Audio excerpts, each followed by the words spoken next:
Hello hello hello. बच्चों, स्वागत करते हैं आपका अपने प्यारे से YouTube channel biology classes by Prasoon sir में।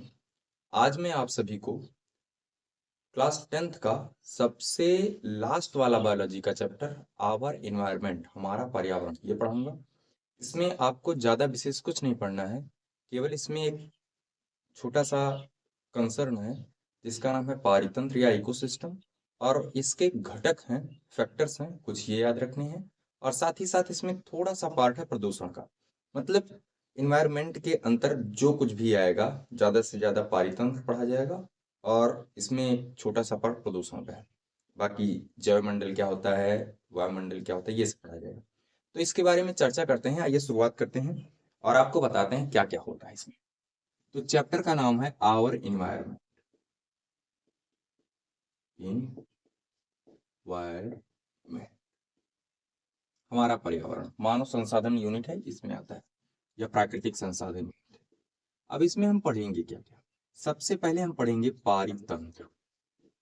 पारितंत्र क्या होता है, या इसी को बोलते हैं पारिस्थितिकी तंत्र। पारिस्थितिक तंत्र, या इसी को बोलते हैं अंग्रेजी में इकोसिस्टम। इकोसिस्टम, ठीक, ये पढ़ना है। दूसरी चीजें, इसके घटक होंगे, किन किन चीजों से मिलकर बना है। अब इसका स्ट्रक्चरल फार्मूला कैसे होगा, स्ट्रक्चरल फैक्टर क्या है और फंक्शनल फैक्टर क्या है, क्रियात्मक कारक क्या है और संरचनात्मक कारक क्या है। तो स्ट्रक्चरल में मैं दो चीजें पढ़ूंगा, जैविक घटक पढ़ूंगा और अजैविक घटक पढ़ूंगा। अजैविक घटक, अभी मैं सब बताऊंगा। अभी मैं, आप ये जान लीजिए क्या क्या पढ़ना है इसमें। और फंक्शनल में मुझको प्रोडक्टिविटी पढ़ना है, प्रोडक्टिविटी पढ़ना है, कंज्यूमर पढ़ना है, प्रोडक्टिविटी पढ़ना है, फूड वेब पढ़ना है, फूड वेब पढ़ना है, एनर्जी फ्लो पढ़ना है, एनर्जी, ऊर्जा प्रवाह, एनर्जी फ्लो को बोलते हैं ऊर्जा प्रवाह, ठीक। फूड वेब को बोलते हैं खाद्य जाल, खाद्य जाल, और प्रोडक्टिविटी को बोलते हैं उत्पादकता, ठीक। इतनी चीजें पढ़नी। और लास्ट में पढ़ना है हमको प्रदूषण किसे कहते हैं, और एक और चीज है जिसको बोलते हैं पिरामिड, पारिस्थितिकी पिरामिड। शायद आप में पिरामिड रिमूव कर दिया गया है 10th में, ठीक। तो आपको प्रदूषण पढ़ना है, पारिस्थितिकी तंत्र या पारितंत्र पढ़ना है, और इसके दोनों स्ट्रक्चरल और फंक्शनल यूनिट, ठीक। बस यही चीजें पढ़नी है, आपका पूरा का पूरा चैप्टर खत्म। शुरुआत करते हैं किससे, पारितंत्र से। होता है, देखिए मैंने लिखा पारितंत्र, या इसी को बोला पारिस्थितिकी तंत्र, स्थितिकी तंत्र होता है। आपको एक एग्जांपल देता हूं। जैसे मैं हूं, मनुष्य हूं, मैं अभी प्रेजेंट टाइम में जीवित हूं, सजीव हूं, और मैं इंटरेक्ट करता हूं, मैं क्रिया प्रदर्शित करता हूं अजैविक चीजों के साथ। What do you mean by अजैविक चीजें? ये जो मेरे हाथ में मार्कर है, ये अजैविक थिंग्स है। इसमें सजीव वाले कोई मटेरियल उपयोग नहीं, लेकिन मैं इसका प्रयोग कर रहा हूँ, यानी कि मैं सजीव होकर निर्जीव पर निर्भर रहा हूँ। अर्थात अगर मैं इसको अजैविक कारक बोल दूं और स्वयं को जैविक कारक बोल दूं, तो इसका मतलब हुआ मैं इस पर निर्भर हूँ, ये मुझ पर निर्भर है। जब मैं इसको चलाऊंगा नहीं तो ये चलेगा कैसे, और अगर मैं इसको नहीं चलाऊंगा तो मैं कैसे पढ़ाऊंगा। अर्थात जैविक कारक और अजैविक कारक एक दूसरे में संबंध स्थापित करते हैं और आपस में पारस्परिक क्रिया करते हैं, और इसी पूरे संपूर्ण फंक्शन को, इसी प्रक्रिया को बोल देते हैं क्या, पारिस्थितिकी तंत्र। अर्थात जैविक और अजैविक कारक, जैविक कारक का मतलब, जैविक कारक का मतलब जितने भी सजीव हैं, पौधे हो गए, जंतु हो गए, पौधे और जंतु किसके साथ इंटरेक्ट करेंगे, अजैविक कारक के साथ। जैसे जल हो गया, वायु हो गया, मिट्टी हो गया, ताप हो गया, दाब हो गया, इस सब के साथ क्या करेंगे, क्रिया प्रदर्शित करेंगे। उदाहरण के तौर पे ये मेरा रूम है, इस रूम में मेरे पास डेस्क भी है, मेरे पास कुर्सी भी है, तो मैं उसके साथ इंटरेक्ट कर रहा हूँ भाई। मैं कुर्सी पे बैठ रहा हूँ, मेज पे बैठ के लिख रहा हूँ, तो अजैविक चीजों के साथ मेरा इंटरेक्शन हो रहा है, मतलब पारस्परिक संबंध है, कुर्सी के साथ भी, मेज के साथ भी। तो ये जो वातावरण यहाँ का बना है, इसको मैंने बोल दिया क्या, पारिस्थितिकी तंत्र। What do you mean by पारिस्थितिकी तंत्र? इकोसिस्टम क्या है? किसी जैविक और अजैविक कारकों के मध्य, यानी कि वातावरण में उपस्थित कारक जो होते हैं, चाहे वह जैविक हो, जीवित हो, चाहे वह निर्जीव हो, उन दोनों के बीच में जो पारस्परिक क्रिया होगी, उसी को मैं बोल दूंगा पारिस्थितिकी तंत्र या पारितंत्र या इकोसिस्टम। लिखोगे डेफिनेशन कैसे, कि वातावरण या वायुमंडल या जैवमंडल, जो भी, वायुमंडल बोलोगे तो केवल वायु से संपर्क होगा, ये नहीं लिखना है। लिखोगे क्या, कि वातावरण में उपस्थित जैविक और अजैविक कारक। जैविक और अजैविक कारक का मतलब समझ में आया? जीवित का मतलब जैविक कारक, अजैविक का मतलब भूमि हो गया, मिट्टी हो गई, जल हो गया, वायु हो गया, ताप हो गया, सूर्य का प्रकाश हो गया, ये सब अजैविक कारक। तो जैविक और अजैविक कारक के बीच में जब पारस्परिक क्रिया होती है, और इन पारस्परिक संबंधों को ही एक तंत्र के नाम से जाना जाता है, उस तंत्र का क्या नाम है, पारिस्थितिकी तंत्र के, इकोसिस्टम का। अब इकोसिस्टम में मैंने बोला कि जैविक कारक और अजैविक कारक ये क्या है, ये क्या है? वातावरण में उपस्थित है, वातावरण में उपस्थित है, एटमॉस्फेयर में है, और इनके बीच में क्या हो रहा है, पारस्परिक संबंध हो रहा है, पारस्परिक संबंध हो रहा है और क्रिया हो रही है, फंक्शन। तो इसी को एक्यूमुलेट करके जो तंत्र बनता है, उस तंत्र को नाम दे दिया गया क्या, पारिस्थितिकी तंत्र। लिखोगे क्या, जैविक, वातावरण में उपस्थित जैविक और अजैविक कारक के बीच में जो पारस्परिक संबंध और क्रिया होती है, उसको नाम दिया जाता है पारिस्थितिकी तंत्र या इकोसिस्टम। क्या बोला जाता है, इकोसिस्टम। अब इकोसिस्टम में ये जो दोनों पार्ट आए हैं, जैविक और अजैविक कारक, इनके बारे में हमको पढ़ना होगा। क्या होते हैं जैविक कारक? जैविक कारक में सभी सजीव आएंगे, पहली बात तो ये जान लीजिए, सभी सजीव आएंगे। अब जैविक कारक में सजीव आएंगे, ये तो पता चल गया, इसका मतलब अजैविक कारक में क्या आएंगे, निर्जीव आएंगे। ये चीजें पता चलिए आपको। अजैविक कारक को भौतिक कारक भी बोलेंगे, भौतिक कारक बोलेंगे भाई। और जैविक कारक को living things, living factor, living factor भी बोल सकते हैं। इतनी बातें समझ।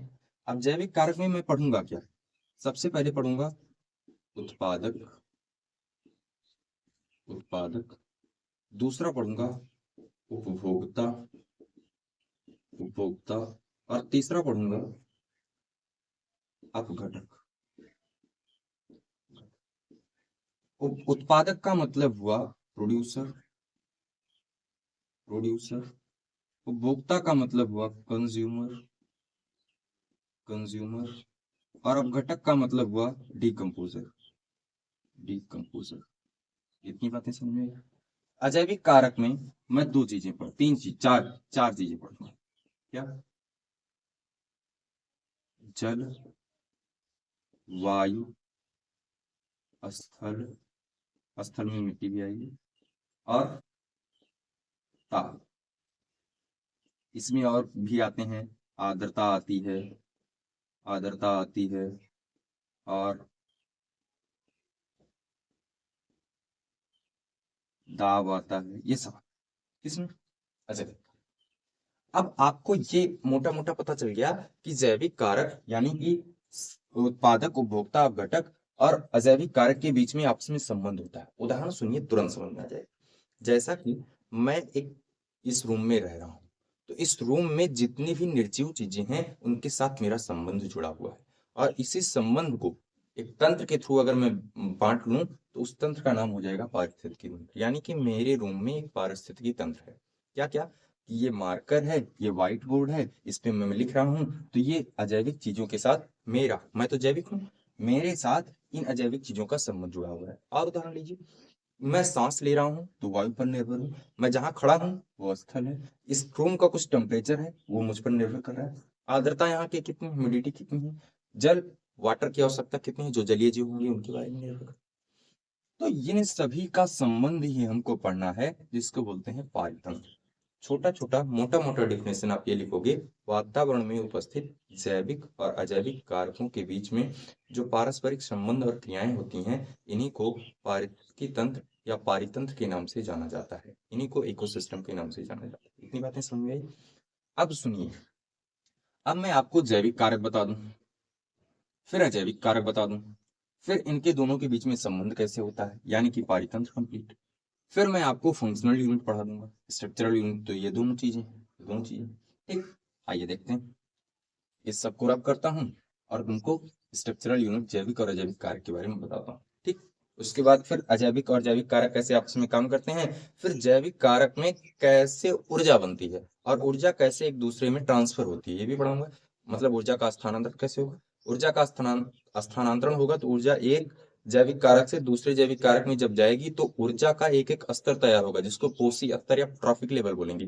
पढ़ाऊंगा सर, ध्यानपूर्वक बने रहिए इस लेक्चर में। इसको रब करता हूँ, मिटाता हूँ आगे बढ़ते हैं, ठीक है। तो ये रहा पारितंत्र। इसमें मैंने बोला स्ट्रक्चरल फैक्टर जो होंगे, स्ट्रक्चरल कंपोनेंट जो होंगे, वो होंगे बायोटिक और एबायोटिक। भाई ये है स्ट्रक्चरल फैक्टर, या इसी को बोलते हैं कंपोनेंट। फैक्टर बोलो, कंपोनेंट बोलो, बहुत आसान। हिंदी में बोलते हैं संरचनात्मक घटक या संरचनात्मक कारक। अब इसमें आता है बायोटिक और एबायोटिक। बायोटिक का मतलब होता है जैविक घटक या कारक, और एबायोटिक का मतलब होता है अजैविक घटक या कारक।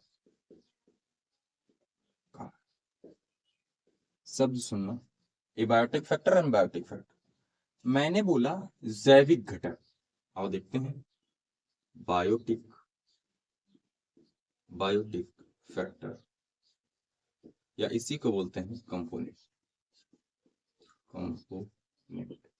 हिंदी में बोलते हैं जैविक कारक, या इसी को बोलते हैं घटक। आइए देख, मैंने बोला जैविक और अजैविक कारकों के बीच में पारस्परिक संबंध को पारितंत्र अथवा पारिस्थितिकी तंत्र कहते हैं। अब जैविक कारक क्या होता है ये भी पढ़ना होगा, अजैविक कारक क्या होता है। आइए देखते हैं। यह जो जैविक कारक होता है, जैविक घटक होता है, उसमें मैंने बोला आपको बच्चों 3 चीजें पढ़नी। क्या क्या पढ़नी?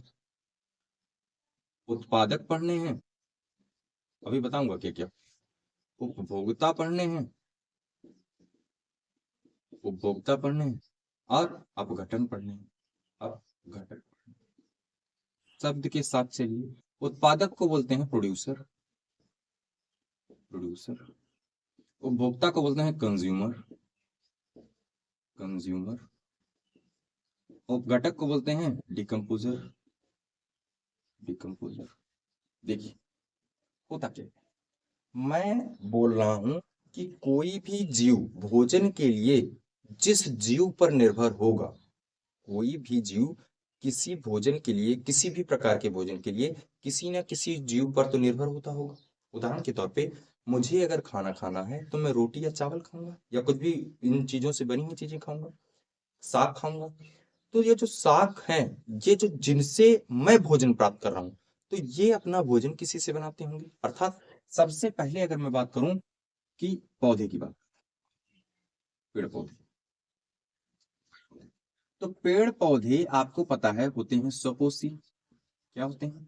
स्वपोषी होते हैं।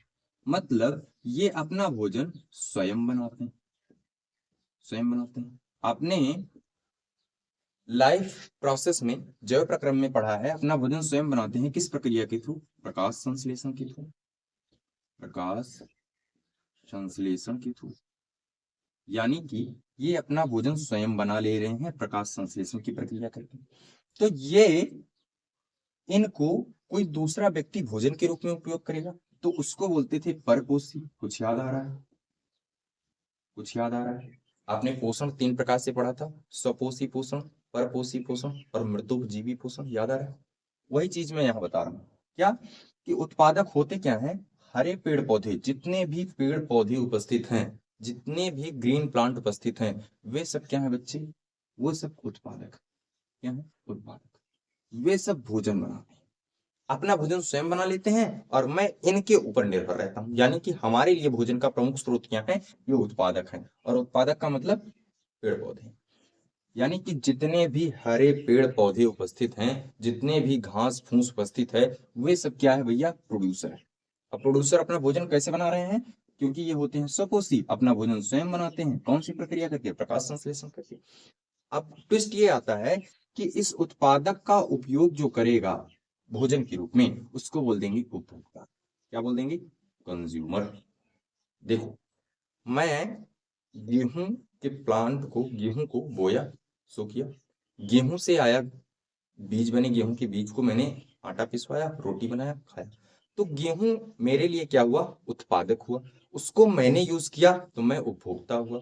अब मुझे कोई अन्य जीव एज अ भोजन यूज करेगा तो वो क्या हो जाएगा? वो भी उपभोक्ता होगा। मतलब अगर मैं भोजन के लिए, या कोई भी जीव भोजन के लिए किसी दूसरे जीव पर निर्भर होगा, तो वो क्या कहलाएगा? उपभोक्ता कहलाएगा।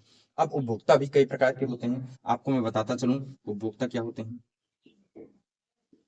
उपभोक्ता जो सीधे भोजन को कहां से प्राप्त करें? उत्पादक से प्राप्त करें। अब उत्पादक से भोजन अगर सीधे प्राप्त कर रहा है कोई उपभोक्ता, तो उसको बोलेंगे शाकाहारी। क्या बोलेंगे? शाकाहारी। शब्द सुनते चलना। कोई उपभोक्ता अगर सीधे उत्पादक से भोजन प्राप्त कर रहा है, तो उसको बोलेंगे शाकाहारी। यानी कि जितने भी उत्पादक हैं सब साग थे, पेड़ पौधे थे, तो साग को खाना, साग को एज अ भोजन यूज करना क्या कहलाया? शाकाहारी। इनको अंग्रेजी में बोलते हैं हर्बीवोर्स। क्या बोलते हैं? हर्बीवोर्स। इतनी बातें समझ में? और इसी को बोलते हैं प्राथमिक उपभोक्ता। क्या बोलते हैं? प्राथमिक उपभोक्ता। Primary consumer. Primary consumer. इतनी बातें समझ में? उपभोक्ता क्या होता है? जो उत्पादक को भोजन के रूप में यूज करे। अगर सीधे उत्पादक को भोजन के रूप में यूज कर रहा है बच्चों, तो वो कहलाएगा शाकाहारी या हर्बीवोरस, या इसी को बोल देंगे प्राथमिक उपभोक्ता। पहली बात तो ये हुई। दूसरी बात, अगर इसी उत्पादक को, शब्द सुन, इसी उत्पादक, अब उपभोक्ता कोई दूसरा उपभोक्ता है, वो या तो उत्पादक से भोजन प्राप्त कर ले, या शाकाहारी जो है उनसे भोजन प्राप्त करना चाहिए। शब्द सुन, उपभोक्ता किसी दूसरे जीव पर निर्भर होकर भोजन प्राप्त करता है। अगर उत्पादक से सीधे भोजन प्राप्त कर रहा है, तब वह शाकाहारी और प्राथमिक उपभोक्ता कहलाएगा। दूसरी बात, अगर वह शाकाहारी से भोजन उपयोग कर रहा है, मतलब प्राथमिक उपभोक्ता का प्रयोग कर रहा है भोजन के रूप में, तब ऐसे उपभोक्ता को बोलेंगे द्वितीयक उपभोक्ता। क्या बोलेंगे? द्वितीयक उपभोक्ता। Secondary consumer. क्या? Secondary, secondary consumer. सेकेंडरी। और अगर शाकाहारी से भोजन प्राप्त कर रहा है वह उपभोक्ता, तो उसको बोलेंगे हुआ मांसाहार। क्या बोलेंगे? मांसाहार। देखो, घास थी, घास को टिड्डे ने खाया, तो टिड्डा हुआ शाकाहारी। ये बात समझिए। घास थी, घास को टिड्डे ने खाया, तो टिड्डा हुआ। ग्रास होपर ने खाया, तो ग्रास होपर हुआ शाकाहारी। उस ग्रास होपर को मेढक ने खाया, तो मेढक क्या हो गया भैया? द्वितीय उपभोक्ता हो गया, मांसाहारी हो गया। अब ट्विस्ट ये है कि अगर भोजन को द्वितीयक उपभोक्ता से कोई उपभोक्ता प्राप्त कर रहा है, द्वितीयक उपभोक्ता से कोई उपभोक्ता प्राप्त कर रहा है, तीसरा, तो उसको बोलेंगे तृतीयक उपभोक्ता। क्या बोलेंगे? तृतीयक। अंग्रेजी में इसको बोलेंगे top consumer. Top consumer. Top consumer. और इसी को बोलेंगे उच्च मांसाहारी। क्या? उच्च मांसाहारी। शब्द सुनना। उत्पादक क्या थे? जो अपना भोजन स्वयं बनाते थे। जितने भी पौधे हैं, हरे पेड़ पौधे, वे सब उत्पादक। अब उत्पादक को, अगर कोई भी उपभोक्ता पहले उत्पादक को भोजन के रूप में प्रयोग कर रहा है, तब उसको मैं बोल देता था प्राथमिक उपभोक्ता, और उसी को बोलते थे हर्बिवोरस, क्योंकि वो सीधे उत्पादक से भोजन प्राप्त कर रहा है। और अगर प्राथमिक उपभोक्ता को भोजन के रूप में प्रयोग कर रहा है दूसरा उपभोक्ता, तो दूसरा उपभोक्ता जो प्राथमिक उपभोक्ता को यूज कर रहा है वो कहलाएगा द्वितीयक उपभोक्ता।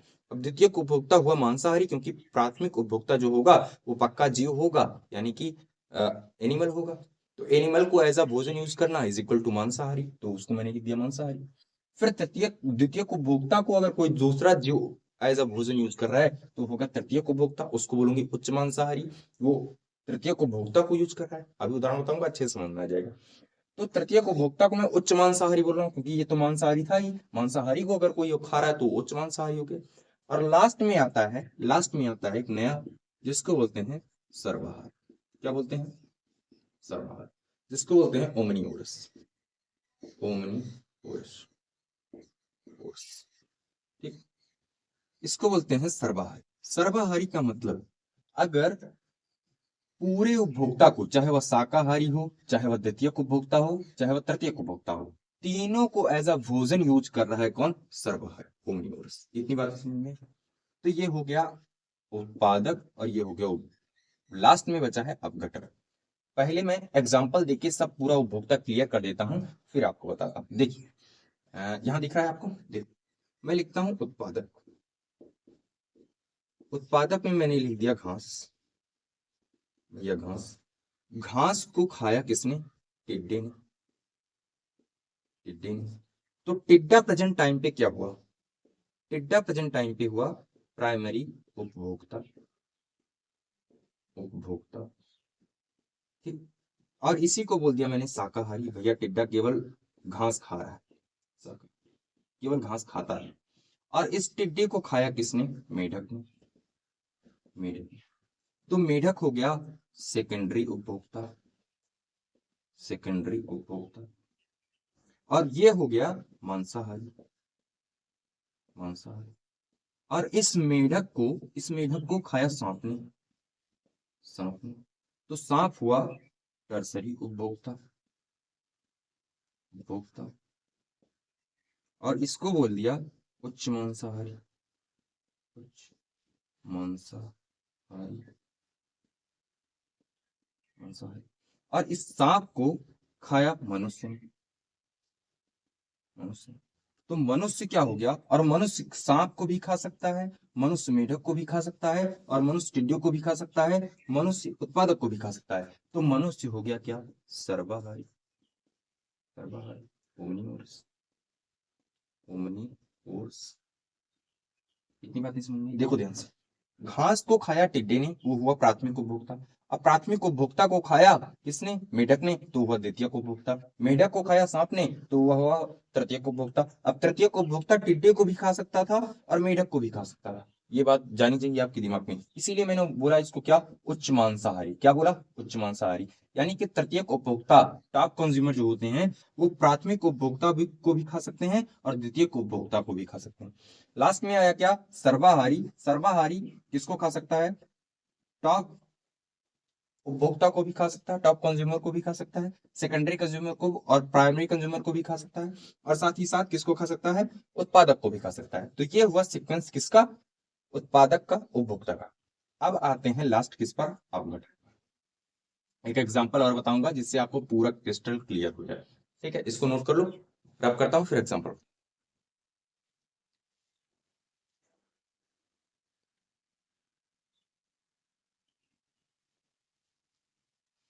हाँ, तो एग्जाम्पल सुनिए। मैंने नया दूसरा एग्जाम्पल बताता हूँ। मान लो ये है घास, ग्रास। ग्रास अभी प्रेजेंट टाइम में अपना भोजन स्वयं बनाती है, जिसको बोलते हैं उत्पादक। उत्पादक, प्रोड्यूसर। प्रोड्यूसर, ठीक। भोजन स्वयं बना रही है तो प्रोड्यूसर। ये होगी घास। घास को खाया हिरन ने। हिरन, डियर। तो हिरन प्रेजेंट टाइम पे शाकाहारी है, या केवल घास ही खाता है, शाकाहारी हो गया। और यही शाकाहारी को मैंने नाम दे दिया था प्राइमरी कंज्यूमर। Primary consumer. और इस हिरन को खाया किसने? भेड़िया। भेड़िए, वुल्फ। अब ये हुआ मांसाहारी। मांसाहारी। और इसी को मैंने बोल दिया सेकेंडरी कंज्यूमर। Secondary consumer. और इस भेड़ियों को खाया शेर ने, लायन। अब लायन क्या हुआ? है तो मांसाहारी। मांसाहारी, लेकिन मैंने इसके आगे उच्च लगा दिए, टॉप। और लास्ट में यहां लिखा क्या? Tertiary consumer. और टर्सरी कंज्यूमर को मैंने नया नाम दिया था टॉप कंज्यूमर। टॉप कंज्यूमर को ही बोलते हैं टॉप कार्निवोर्स।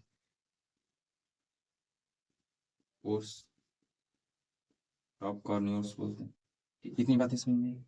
भैया, हिरन खा रहा है केवल घास तो हुआ प्राइमरी कंज्यूमर। हिरन को खा रहा है भेड़िया तो हुआ मांसाहारी। और भेड़िए को खा रहा है शेर तो हुआ उच्च मांसाहारी। और इस शेर को जो खा रहा है वो हुआ सर्वाहारी। शब्द सुनो, शेर को भी खा ले रहा है ओमनिवोरस। शेर को भी खा ले रहा है सर्वाहारी। भेड़िए को भी खा सकता है, हिरन को भी खा सकता है, और ग्रास को भी खा सकता है। कौन? सर्वाहारी, ओमनिवोरस। और ये सभी चीजें अगर मर गई, डेड हो गई, तो इन सभी चीजों को नष्ट करना, पूर्ण रूप से गायब कर देने का काम जो करेगा उसको बोलेंगे अपघटक। क्या बोलेंगे? अपघटक। अपघटक का मतलब होता है, मान लो घास जो है वो पानी के अंदर काफी समय तक रही और सड़ गई,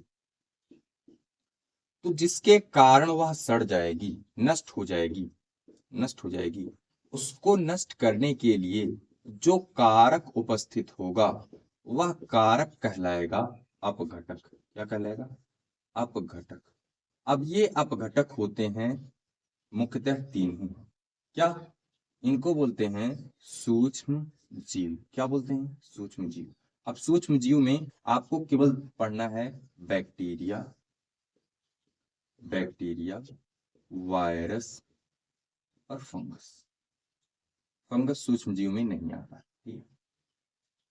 आपको पढ़ना है घास या उत्पादक अगर सड़ गई, नष्ट हो गई, तो उसको सड़ाने के लिए, पूरी रूप से गायब करने के लिए जो जिम्मेदार है वो क्या है? घटक।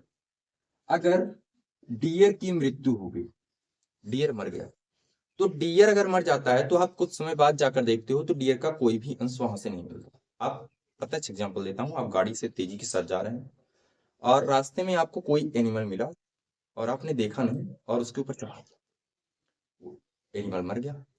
तो जब आप गाड़ी से जा रहे हैं, एनिमल को मार के चले गए, आप 4 से 5 दिन बाद उसी स्थान पर आए, तो एनिमल जब मरा था तो उसको मान लो जितने भी वहां के मांसाहारी जीव होंगे वो तो खा लिए, लेकिन उसके रक्त के छींटे, छोटे मोटे पार्ट जो बचे रहेंगे वो भी गायब दिखते। क्यों? क्योंकि उसको नष्ट करने के लिए जो अन्य जीव आएगा उसको बोलेंगे क्या? अपघटक। यानी कि सूक्ष्म जीव उस पदार्थ को खाकर खत्म कर दिए। यानी कि जो जितने भी बड़े बड़े पार्ट थे उसको अन्य जीव ने खा लिया, लेकिन जब बहुत छोटे छोटे पदार्थ बचे उनको पूरी तरीके से नष्ट करने के लिए जिम्मेदार कौन हुआ? अपघटक को। यानी कि अपघटक नष्ट करने का काम करता है, गायब करने का काम करता है, पूरी तरीके से समाप्त करने का काम करता है, एक चीज को दूसरे चीज में परिवर्तित करने का काम करता है। कौन? अपघटक। अब जाओ देखो, घास को खाया हिरन ने, हिरन को खाया भेड़िए ने, भेड़ियों को खाया शेर ने, और शेर को खाया सर्वाहारी जीव ने। सर्वाहारी जीव जो होगा वो सभी को खा सकता है, चाहे वह उत्पादक हो, चाहे वह शाकाहारी हो, चाहे वह मांसाहारी हो, चाहे वह उच्च मांसाहारी हो। तो ये हुआ एग्जाम्पल किसका? उपभोक्ता का। अपघटक क्या हुआ? अपघटक जो उपभोक्ता और उत्पादक दोनों को पूर्ण रूप से नष्ट कर किसी दूसरे ऊर्जा के रूप में स्थानांतरित कर देते हैं, उनको अपघटक बोलते हैं। अब अपघटक में मैं पढ़ूंगा सूक्ष्म जीव और कवक के बारे में। सूक्ष्म जीव में मैं बैक्टीरिया पढ़ूंगा और वायरस पढ़ूंगा और फंगस, कवक के बारे में। उदाहरण के तौर पे आपको बता दूं, आपने देखा होगा पेड़ों से पत्तियां गिरती हैं और पत्तियां जमीन पर गिरती हैं, कुछ समय बाद पत्तियां सड़ जाती हैं और धीरे धीरे पत्तियां गायब हो जाती हैं और मिट्टी का पार्ट बन जाती हैं। क्यों मिट्टी का पार्ट बन जा रही हैं? क्योंकि उस समय मिट्टी का पार्ट बनाने के लिए उन पत्तियों को जिम्मेदार होता है कौन? अपघटक। सूक्ष्म जीव उन पत्तियों को खा जाते हैं और उनको as a mineral, as a खनिज किसके रूप में? मिट्टी के रूप में परिवर्तित कर देते हैं। वायरस, बैक्टीरिया, फंजाई, ये सब चीजें अपघटक के रूप में कार्य करती हैं। तो ये हो गया आपका क्या क्या? जैविक घटक। जैविक घटक में आपको उत्पादक बता दिया, उपभोक्ता बता दिया और अपघटक बता दिया। अब इन तीनों के बीच में जो संबंध था ये सुनिए। संबंध सुनिए कि उत्पादक संबंध उपभोक्ता के साथ दर्शाता है, उपभोक्ता सर्वाहारी के साथ, और सर्वाहारी किसके साथ संबंध? सर्वाहारी, उपभोक्ता, उत्पादक, तीनों संबंध अपघटक के साथ दर्शाते हैं। तो ये तीनों आपस में संबंधित है। अब ये अन्य चीजों के साथ संबंधित होंगे, अजैविक चीजें। तो अजैविक चीजें पढ़नी होंगी। क्या क्या अजैविक चीजें हैं? आइए इसको रब करते हैं और अजैविक चीजों के बारे में आपको बताते हैं। वैसे रब करने का आवश्यकता नहीं। देखते अजैविक चीजों में, मान लो मैं अभी प्रेजेंट टाइम में स्थल पर रह रहा हूं, तो स्थल पर ये जो स्थल है, स्थल है, इस पर मैं रह रहा हूं मकान में, निकेत, आवास, हैबिटेट। तो ये जो स्थल है, स्थल मेरे और सजीव और निर्जीव के बीच में संबंध स्थापित हो रहा है। स्थल, स्थल पे है मिट्टी, मिट्टी, तो इनके बीच में और कंज्यूमर के बीच में संबंध स्थापित हो रहा है। तो ये क्या कहलाया? ये क्या कहलाया? अजैविक कारक। दूसरी चीजें, वाटर, वाटर, भौतिक कारक की बात कर रहा हूं, अजैविक कारक की बात कर रहा हूं। पानी, जलीय जीव जो होंगे वे रह कहाँ रहे हैं? जल में रह रहे हैं। तो जल उनके लिए एक मीडियम है, एक स्थान है रहने का।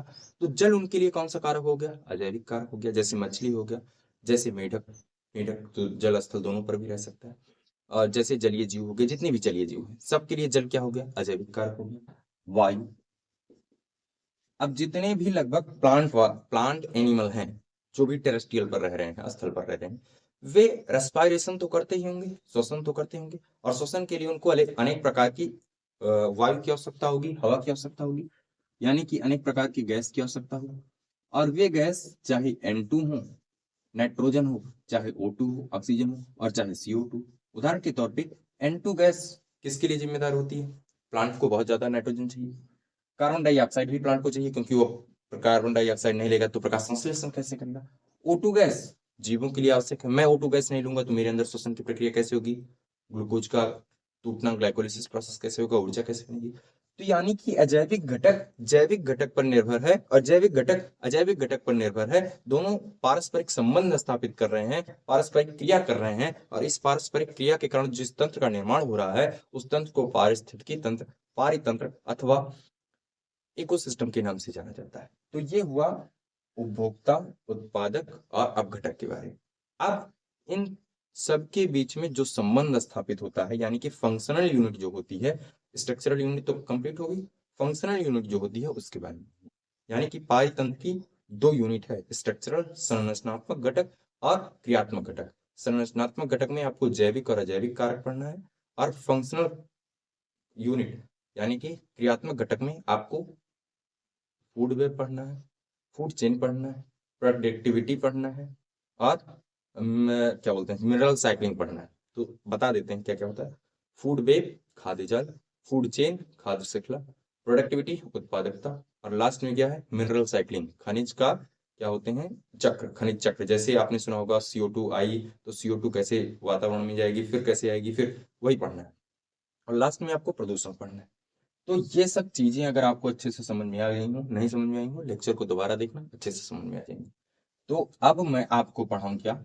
अब मैं सीधे आपको इन सभी के जो फंक्शनल यूनिट है, यानी कि पारितंत्र की जो फंक्शनल यूनिट है जिसमें आता है खाद्य श्रृंखला, इसके बारे में शुरुआत करते हैं। पहले ये चीज जान लो, जब उत्पादक से भोजन के रूप में हिरण ने भोजन के रूप में यूज किया, तो यहाँ पर उस ऊर्जा का स्थानांतरण हुआ। ये घास की ऊर्जा हिरण के अंदर है, फिर हिरण से ऊर्जा गई किसके अंदर? भोजन भेड़िए के अंदर, और भेड़िए से शेर के अंदर, शेर से सर्वाहार के अंदर। तो जो ऊर्जा का स्थानांतरण हो रहा है, लेवल एक तैयार हुआ। ये ऊर्जा एक स्थान पर आई, फिर दूसरे स्थान पर ऊर्जा गई, फिर तीसरे स्थान पर ऊर्जा गई, फिर चौथे स्थान पर ऊर्जा। तो ऊर्जा का जो स्थानांतरण हो रहा है, जो एक एक लेवल से, एक घटक से दूसरे घटक में ऊर्जा जा रही है, इसको बोलते हैं पोसी स्तर। क्या बोलते हैं? पोसी स्तर। ट्रॉफिक ट्रॉफिक लेवल, यानी कि लेवल, ऊर्जा स्तर भी बोल सकते हैं। ऊर्जा एक घटक से दूसरे घटक में, एक घटक से दूसरे घटक में जब स्थानांतरित होती है तो उसका स्तर तैयार होता है, स्टेज तैयार होती है, स्टेप तैयार होता है। उस स्टेप को, उस स्तर को ऊर्जा स्तर अथवा पोसी स्तर के नाम से जाना जाता है। अब ऊर्जा स्तर और पोसी स्तर कई प्रकार से हो सकते हैं। प्राथमिक ऊर्जा स्तर, द्वितीयक, तृतीयक और चतुर्थ। शब्द सुनते चलना। और जब ऊर्जा स्तर तैयार हो रहा है, ऊर्जा का स्थानांतरण हो रहा है, तो ऊर्जा कितने रूप में जा रही है, इसको अनेक वैज्ञानिकों ने बताया। शब्द सुनना। ये उत्पादक जो है, इसको भोजन के रूप में ये इस्तेमाल कर रहा है। तो यहाँ से घास से हिरण के बीच में जो एक चेन बनी है, ये घास को यूज कर रहा है। खाद्य जाल बन चुका है, ये भोजन उत्पादक है, ये भोजन बना रहा है स्वयं, इसको भोजन के रूप में हिरण यूज कर रहा है, हिरण को भेड़िया यूज कर रहा है, और भेड़िए को शेर यूज कर रहा है, शेर को सर्वहारी यूज कर रहा है।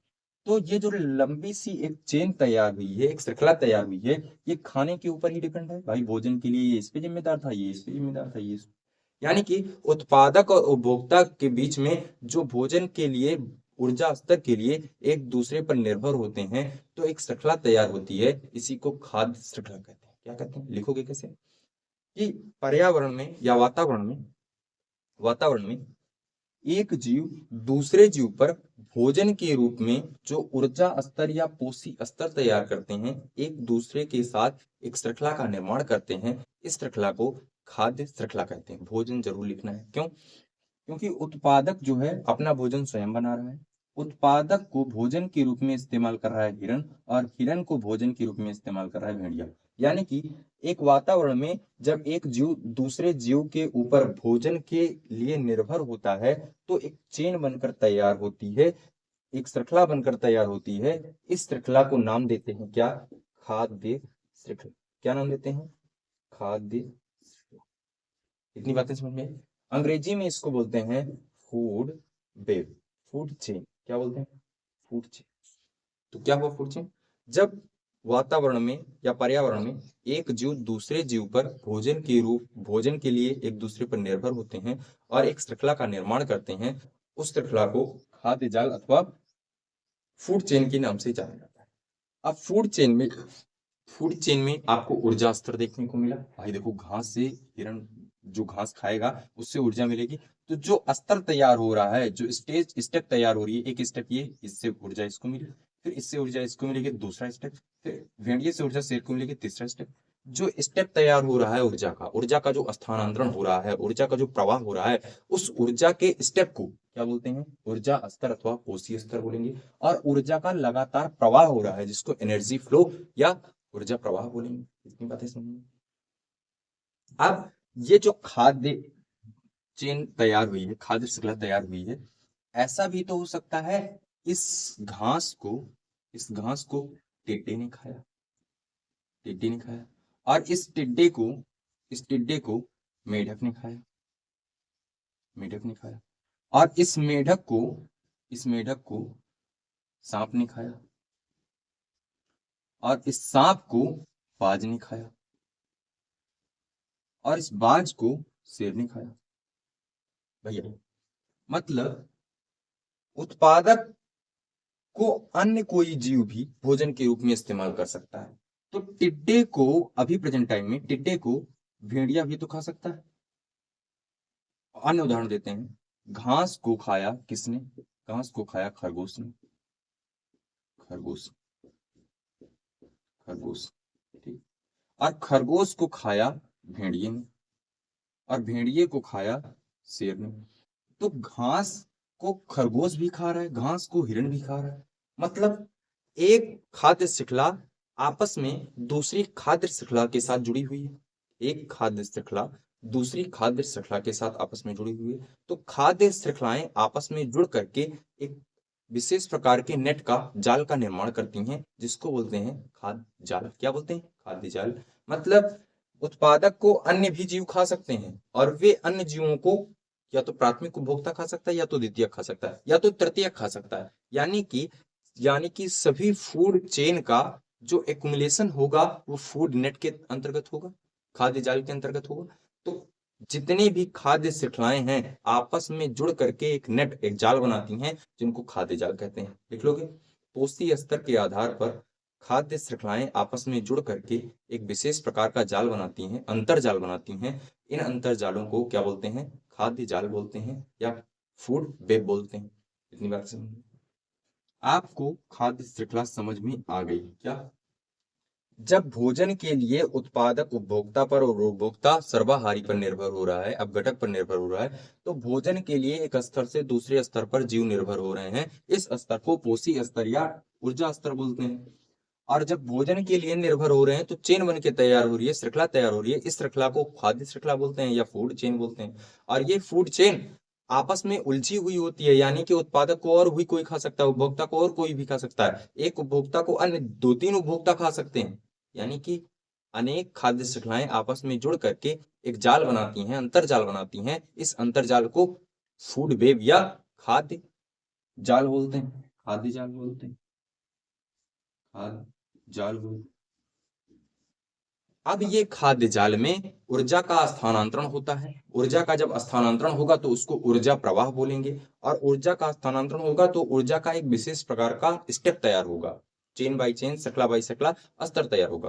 तो जिस स्तर के थ्रू भोजन स्टेप बाय स्टेप चेंज हो रहा है, स्टेप बाय स्टेप जा रहा है दूसरे जीवों में, उसको बोलेंगे पोषी स्तर या ऊर्जा स्तर। इतनी बातें समझ में? अब इस टॉपिक में, इस सिलेबस में कुछ विशेष नहीं बचा, केवल ऊर्जा प्रवाह पढ़ाना है और प्रोडक्टिविटी पढ़ाना है, भोजन कैसे बनता है। बस पूरा का पूरा चैप्टर खत्म है। अगले लेक्चर में मैं रिकॉर्ड करके आपको इनके बारे में, इनकी अच्छी सी परिभाषा, अगर नहीं समझ में आई होगी तब इनके बारे में परिभाषा बता दूंगा। खाद्य श्रृंखला क्या होती है? खाद्य श्रृंखला सीधे समझिए, जब वातावरण में भोजन के लिए एक जीव दूसरे जीव पर निर्भर होता है तो सीधे चेन बनकर तैयार कराता है, एक श्रृंखला बनती है। खाना यूज करने के लिए, भोजन को यूज करने के लिए एक श्रृंखला तैयार होती है, उस श्रृंखला को खाद्य श्रृंखला कहते हैं। अब खाद्य श्रृंखला आपस में जुड़ करके एक जाल बनाती हैं, अंतरजाल बनाती हैं, उन जाल को खाद्य जाल कहते हैं। अब इनमें ऊर्जा का स्थानांतरण होता है, उत्पादक से ऊर्जा का स्थानांतरण किस पर हुआ? उपभोक्ता पर हुआ। अब वो प्राइमरी हो, सेकेंडरी हो, टर्सरी हो, इससे मुझको नहीं मतलब है। ऊर्जा का स्थानांतरण हुआ तो जो स्टेप तैयार हुआ, स्तर तैयार हुआ, तो उसमें ऊर्जा का स्थानांतरण होता है, तो वो जो स्टेप तैयार हुआ उसको बोलते हैं ऊर्जा स्तर या पोषी स्तर। अब उस ऊर्जा स्तर के कारण ऊर्जा का प्रवाह एक उत्पादक से उपभोक्ता में, उपभोक्ता से प्राथमिक उपभोक्ता, तृतीयक, द्वितीयक, तृतीयक, चतुर्थ और लास्ट में सर्वाहारी तक जा रहा है। तो ऊर्जा स्तर पर ऊर्जा का प्रवाह हो रहा है ना, ऊर्जा एक उत्पादक से उपभोक्ता में आ रही है, उपभोक्ता से प्राथमिक, द्वितीयक, तृतीयक। तो ऊर्जा का जो प्रवाह हो रहा है उसको ऊर्जा प्रवाह बोलते हैं। खाद्य श्रृंखलाएं आपस में जुड़ जाती हैं तो खाद्य जाल बन जाता है। खाद्य श्रृंखलाएं भोजन के लिए उत्पादक उपभोक्ता पर निर्भर होता है, उपभोक्ता उपभोक्ता उत्पादक पर निर्भर होगा, और उपभोक्ता पर निर्भर होंगे सर्वाहारी। तो एक दूसरे पर जो निर्भर हो रहे हैं भोजन के लिए, तो चेन बनकर तैयार हुई, उसको खाद्य श्रृंखला बोलते हैं। कुछ नहीं, केवल समझना है बस।